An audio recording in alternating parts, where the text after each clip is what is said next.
Мен дагы ушу ата мекендик көмүрчүлөрдүн бир көйгөйлүү маселесин сиздердин эсиңиздерге салып коеюн деп жатам.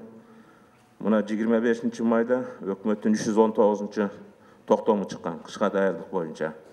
Бул жерде көрсөтүлгөн ошо аба электр станциялары акционердик коомуна Бишкек жылуулук борборун 1.444.000 тонна көмүр менен камсыздоо боюнча.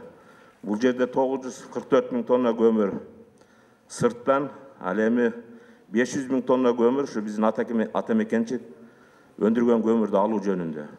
Бүгүнкү күндө акыбал кандай болуп турат? Мына биз 26 октябрда алган данный боюнча Бишкек тесине 416.500 тонна көмүр даярдалыптыр. Мунун ичинен 415.000 тонна сырттан келген көмүр, 1600 тонна көмүр бул биздин ата мекенчилердин өндүргөн көмүрү. Сырттан келген көмүргө 13 майда тендер өткөрүлгөн. Ал эми биздин ата мекенчилик өндүргөн көмүрлөргө 20 августта тендер өткөрүлгөн.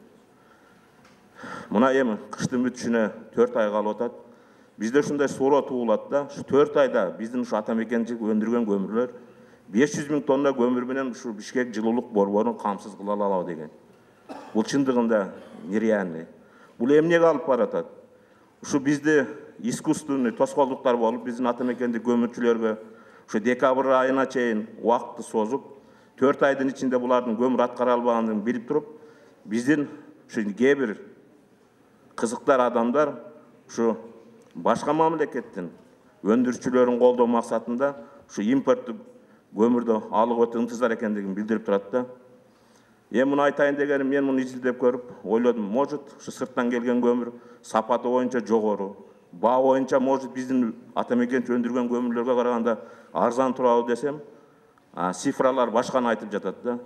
Казакстандан келген көмүр $56 келет экен. Биздин ата мекенчилик өндүргөн көмүрлөр $38 биздин ушу Бишкек жылуулук борборуна өткөрүп берүүгө даяр. Негедир бул маселе ушул күнгө чейин чечилбей келет.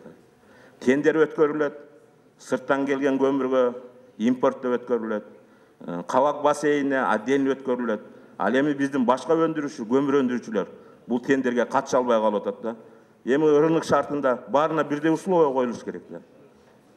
Сиз ушу маселе боюнча сизден өтүнүч, бул көмүр өндүрүүчүлөрдүн суранычы өтө чоң.